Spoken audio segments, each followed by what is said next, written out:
Milky mist பன்னீர். புவனகிரி பேரூராட்சி ஆதிவராகநத்தத்தில் உள்ள அருள்மிகு வெங்கடேச பெருமாள் திருக்கோயில் கிபி 16-17ஆம் நூற்றாண்டுகளில் கட்டப்பட்டு சோழர் காலத்து கல்வெட்டுகள் அந்த கோயிலில் ராஜகோபுரத்தில் இருக்கின்றன. ராஜேந்திர சோழன் தனது அன்னைக்காக கட்டிய சிவன் கோயில் எப்படி பெருமாள் கோயிலாக மாறியது என ஆய்வாளர்கள் ஆய்வு செய்கின்ற வருகின்ற இந்த பழமையான திருக்கோயிலை புனரமைத்து குடமுழுக்கு நடத்த அரசு முன்வருமா என்று மாண்பு அமைச்சர் அவர்களை உங்கள் மூலமாக கேட்டுக்கொள்கிறேன். நம்முடைய உறுப்பினர் கடந்த சட்டமன்ற கூட்டத்தொடரில் ஒரு 4 திருக்கோயிலை குறிப்பிட்டிருந்தார். அதில் வேதபுரீஸ்வரர், கோடிலிங்கம், வடதலை ஐயனார், அங்காள பரமேஸ்வரி ஆகிய 4 திருக்கோயிலை குறிப்பிட்டிருந்தீர்கள். அந்த 4 திருக்கோயிலுக்கும் தற்போது திருப்பணிகள் நடைபெற்றுக் கொண்டிருக்கின்றன. அவைகளும் சேர்த்து இந்த 6 திருக்கோயிலுக்கும் அடுத்த ஆண்டு 7/7/2024ஆம் ஆண்டு குடமுழுக்கு நடத்தி தரப்படும் என்பதை பேரவைத்தல் வாயிலாக உறுப்பினருக்கு தெரிவித்துக் கொள்கிறேன். 12,957 திருக்கோயில் என்றிருந்ததை இந்த ஆட்சி பொறுப்பேற்ற பிறகு சுமார் 6,000 திருக்கோயில்களை கூடுதலாக வழங்கி தற்போது 19,000 திருக்கோயில்களுக்கு 1ஐ 2 ஆக்கியதோடு நில்லாமல் 2.5 லட்சமாக்கி இன்றைக்கு உத்தரவு பிறப்பிக்கின்ற முதல்வர் மாண்புமிகு தமிழக முதல்வர் அவர்கள். அவர் கோரிய இந்த கோயிலும் ஒருகாலை பூஜை திட்டத்தின் கீழ் எடுத்துக் கொள்ளப்படும். அதற்குண்டான காசோலையை இன்னும் ஒரு 10 நாட்களில் முதலமைச்சர் அவர்கள் வழங்க இருக்கின்றார்கள் என்பதை பேரவைத் தலைவர் வாயிலாக உறுப்பினருக்கு தெரிவித்துக் கொள்கிறேன். மாண்புமிகு உறுப்பினர் அருண்மொழிதேவன். மாண்புமிகு அண்ணன் எடப்பாடியார் அவர்களை வணங்கி, மாண்புமிகு பேரவைத் தலைவர் அவர்களே, மாண்புமிகு அமைச்சர் குறிப்பிட்டு சொன்ன எனது தொகுதியில் உள்ள அந்த திருக்கோயில் கடந்த ஆண்டு ஜூலை மாதம் பாலாயனம் செய்யப்பட்டு மேல் வளைமலையில் உள்ள நம்முடைய வேதநாயக பெருமாள் திருக்கோயிலும் அதே போல கீழ் வளைமலையில் உள்ள வான்கோடீஸ்வரர் திருக்கோயிலும் ஒரே நாளில் பாலாயனம் செய்யப்பட்டு அதற்கு பிறகு பணிகள் எதுவும் தொடர்ந்து நடைபெறாமல் இருக்கின்ற சூழ்நிலை இருக்கிறது. அதை துரிதப்படுத்த வேண்டுமாய் மாண்புமிகு அமைச்சர் அவர்களை உங்கள் வாயிலாக கேட்டுக்கொண்டு, புவனகிரி பேரூராட்சி ஆதிவராகநத்தத்தில் உள்ள அருள்மிகு வெங்கடேச பெருமாள் திருக்கோயில் கிபி 16-17ஆம் நூற்றாண்டுகளில் கட்டப்பட்டு சோழர் காலத்து கல்வெட்டுகள் அந்த கோயிலில் ராஜகோபுரத்தில் இருக்கின்றன.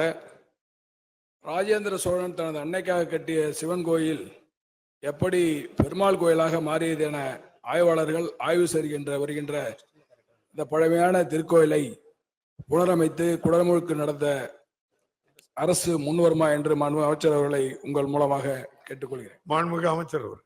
மாண்புமிகு பேரவைத் தலைவர் அவர்களே, உறுப்பினர் முதலில் குறிப்பிட்டதற்கு எதிர்வினை ஆற்றுவதாக கருத வேண்டாம். நீங்கள் குறிப்பிட்ட அந்த 2 திருக்கோயிலுடைய குடமுழுக்கு திருப்பணிகள் நடைபெறுகின்ற புகைப்படங்கள் இருக்கின்றது, உங்களுக்கு அனுப்பி வைக்கிறேன். நீங்கள் குறிப்பிட்ட இந்த சீனிவாச பெருமாள் திருக்கோயில் கூட 1984 ஆண்டுக்கு பிறகு திருப்பணிக்கு எடுத்துக்கொள்ளப்படவில்லை. அது 100 ஆண்டுகளுக்கு மேற்பட்ட திருக்கோயில் என்பதால் நாங்கள் மண்டல குழுவுடைய ஒப்புதலை பெற்று SLC எனப்படுகின்ற தொல்லியல் குழுவிற்கு அனுப்பிய போது அந்த கட்டுமானங்களை டாக்குமெண்ட்ரி ஆவணப்படுத்த வேண்டும் என்று அந்த குழு நிராகரித்ததால் தற்போது கட்டுமான பணிகளை ஆவணப்படுத்துகின்ற பணி நடைபெறுகின்றது. அந்த அனுமதி கிடைத்தவுடன் உடனடியாக ஒப்பந்தம் கோரப்பட்டு நிச்சயமாக அடுத்த ஆண்டு மார்ச் மாதத்திற்குள் அந்த பணிகள் மேற்கொள்ளப்படும். மேலும் நம்முடைய உறுப்பினர் கடந்த சட்டமன்ற கூட்டத்தொடரில் ஒரு 4 திருக்கோயிலை குறிப்பிட்டிருந்தார். அதில் வேதபுரீஸ்வரர், கோடிலிங்கம், வடதலை ஐயனார், அங்காள பரமேஸ்வரி ஆகிய 4 திருக்கோயிலை குறிப்பிட்டிருந்தீர்கள். அந்த 4 திருக்கோயிலுக்கும் தற்போது திருப்பணிகள் நடைபெற்றுக் கொண்டிருக்கின்றன.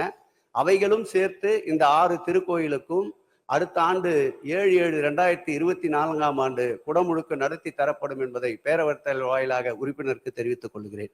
மாண்புமிகு உறுப்பினர் அருண்மொழிதேவன். மாண்புமிகு பேரவைத் தலைவர் அவர்களே, எனது புவனகிரி தொகுதியில் உள்ள அம்பாபுரம் கைலாச சுப்பிரமணிய சுவாமி திருக்கோயில் 19ஆம் நூற்றாண்டை சேர்ந்த பழமையான கோயில். அந்த கோயிலை புனரமைத்து குடமுழுக்கு நடத்தி தர அரசு முன்வருமா என்று கேட்டுக்கொள்வதோடு, வண்டராயம்பட்டு அருள்மிகு ராமலிங்கேஸ்வரர் திருக்கோயிலுக்கு ஒருகால பூஜை திட்டத்தின் கீழ் நிதியுதவி வழங்க அரசு முன்வருமா என்பதையும் தங்கள் மூலமாக மாண்புமிகு அமைச்சர் அவர்களை கேட்டு அமர்கிறேன். மாண்புமிகு அமைச்சர் அவர்கள். மாண்புமிகு பேரவைத் தலைவர் அவர்களே, இந்த ஒருகால பூஜை திட்டத்தில் ஒரு புரட்சியை ஏற்படுத்திய ஆட்சி உண்டென்றால் அது மாண்புமிகு தமிழக முதல்வர் தலைமையிலே இருக்கின்ற இந்த திராவிட மாடல் ஆட்சி என்றால் அது மிகையாகாது.